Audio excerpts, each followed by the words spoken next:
La 47esima Fiera Nazionale dell'Agricoltura di Santo Stefano tornerà a Concordia Sagittaria dal 31 luglio al 4 agosto, confermandosi uno dei principali appuntamenti del settore nel nord-est.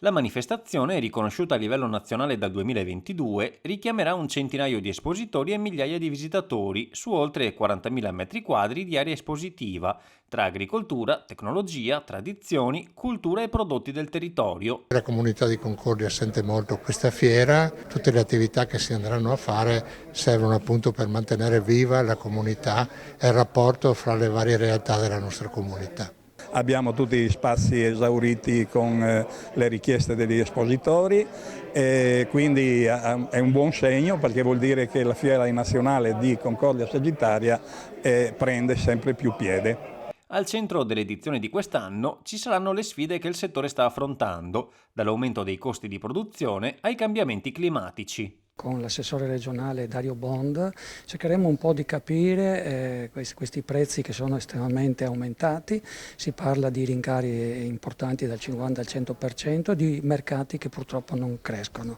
Sono delle criticità importanti, sono delle criticità che stanno mettendo a dura prova la resistenza del comparto e questo è una cosa che ci sta molto preoccupando perché riguarda un po' tutta l'agricoltura, dal vino ai seminativi e tutto quello che è territorio. Tra le principali novità spiccano il tema l'identità che lascia l'impronta, che guiderà l'intera manifestazione, e una maggiore attenzione all'innovazione tecnologica applicata ai campi, con spazio ai droni, macchinari di ultima generazione e nuove tecnologie agronomiche.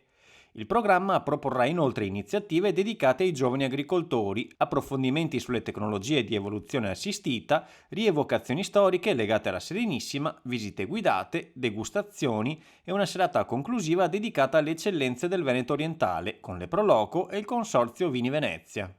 Daremo spazio veramente ai giovani, in modo particolare tutto quello che riguarda i giovani del mondo agricolo, il digitale quanto incide, avremo la possibilità di confrontarci sulle nuove tecnologie, vedi i droni, vedi i cambiamenti climatici, avremo la possibilità di andare in campo ad assistere veramente cosa vuol dire la cover crop, cosa vuol dire agricoltura rigenerativa. Quest'anno ci sarà anche la prima edizione dei trattori